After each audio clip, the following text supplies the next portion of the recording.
আসসালামু আলাইকুম। শুভ সময়। আজকে মেঘদূত প্রকাশনের 10টি বইয়ের প্রকাশনা উৎসবে যারা এই আনন্দ আয়োজনে এসেছেন তাদের প্রতি অনেক অনেক কৃতজ্ঞতা জানাচ্ছি আমাদের এই অনুষ্ঠানে শামিল হওয়ার জন্য।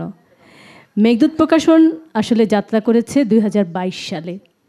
আমাদের যে মেঘদূত সাহিত্য ও সাংস্কৃতিক সংগঠন, আমরা করোনাকালীন সময়ে যাত্রা শুরু করেছিল। পরবর্তীতে লেখকদের ইচ্ছা এবং লেখকদের বই প্রকাশে সহযোগিতা করার জন্যই আসলে মেঘদূত প্রকাশন যাত্রা করেছিল।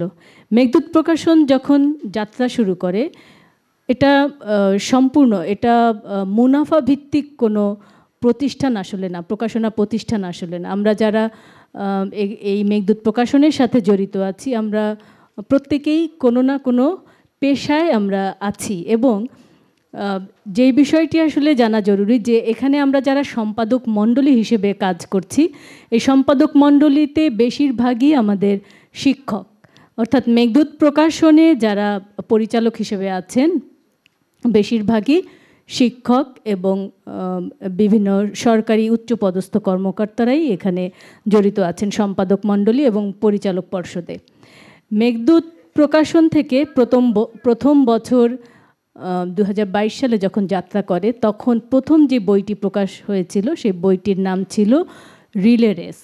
মেঘদূত গ্রুপে যারা লিখতেন, অর্থাৎ নতুন লেখক তৈরি করার জন্য প্রথমেই ভূমিকা রেখেছিল মেঘদূত প্রকাশন। এবং রিলে রেস মোট 27 জন লেখকের গল্প নিয়ে প্রকাশিত একটি গ্রন্থ। এবং এর পরেই বইমেলায় আমরা স্টল নেওয়া শুরু করি 2023 সালে। 2023 সালে আমরা আসলে স্টল নিতে পারিনি প্রথম বছর আমরা কলম প্রকাশনের স্টলে তাদেরকে আমরা পরিবেশক হিসেবে দেই এবং আমাদের 29টি বই সে বছর প্রকাশিত হয়েছে এবং কলম প্রকাশনীতে আমরা সেখানে আমাদের বইগুলো রেখেছিলাম। এবং সে বছরও আমাদের বইয়ের বেশিরভাগ বইয়ের, আমার ঠিক সঠিক সংখ্যাটা মনে নেই, সম্ভবত 20 বা 22টি বই হবে, 22টি বইয়ের প্রচ্ছদ করেছিলেন হোসেন মাহমুদ আরিফ। আমরা আসলে মেঘদূত প্রকাশন এবং মেঘদূত পরিবার হোসেন মাহমুদ আরিফের কাছে আসলে কৃতজ্ঞ। এত চমৎকার নান্দনিক প্রচ্ছদ তিনি আমাদেরকে করে দিয়ে আমাদের পাশে থেকেছেন। এবং এবছরও 16টি বইয়ের প্রচ্ছদ করেছেন হোসেন মাহমুদ আরিফ। পরবর্তী বছরে আমরা প্রথম স্টল নিতে পারি এবং তখন আমাদের বই প্রকাশ হয়েছিল 31টি। এবং এবছর আমরা একটু বড় স্টল নিয়েছি। আসলে আমাদের এই যে লেখকদের আস্থা, আসলে আমাদের উপর সবাই ভরসা করছেন, এটা আমরা আসলে বুঝতে পারছি। প্রকাশনা সংস্থায় বা প্রকাশনা শিল্পে যারা কাজ করছেন, আমরা একটু ভিন্ন মাত্রায় কাজ করার চেষ্টা করছি। আমাদের যে স্লোগান, মেঘদূতের স্লোগান হচ্ছে সাহিত্য ও সাহিত্যিকের কল্যাণে প্রতিশ্রুতিবদ্ধ।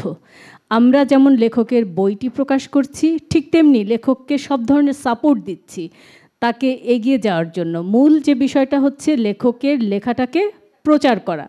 আমরা প্রতিনিয়ত বিভিন্ন লাইভ অনুষ্ঠানের মাধ্যমে, তার লেখাটা আবৃত্তির মাধ্যমে বা তার লেখা নিয়ে আলোচনা করে, বিভিন্ন গ্রন্থ আলোচনা অনুষ্ঠান করে আমরা একজন লেখককে আসলে এগিয়ে নিতে তার পাশে একটা সবসময় থাকছি এবং ভূমিকা রাখছি। আজকে বাংলা একাডেমি প্রাঙ্গণে মেঘদূত প্রকাশন থেকে প্রকাশিত আরও 16টি বইয়ের প্রকাশনা উৎসব হবে সেখানে বাংলা একাডেমির মোড়ক উন্মোচন মঞ্চে।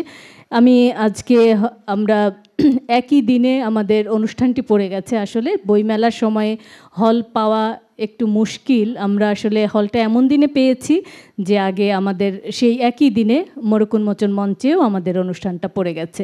তো আমরা প্রকাশনার সাথে জড়িত আছি 11 জন এবং এই 11 জন থেকে আমরা আসলে টিম করে নিয়েছি যে দুটো অনুষ্ঠানেই আমরা যেন সফল করতে পারি এবং সফলভাবে আনন্দমুখরভাবে শেষ করতে পারি। সেজন্য আমরা দুটো টিম হয়ে আসলে আমরা এই অনুষ্ঠানগুলো সফল করার জন্য নিয়োজিত আছি।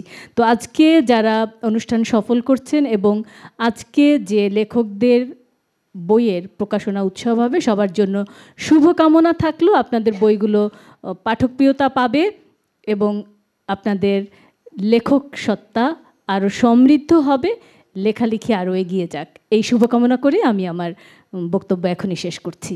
ধন্যবাদ সবাইকে।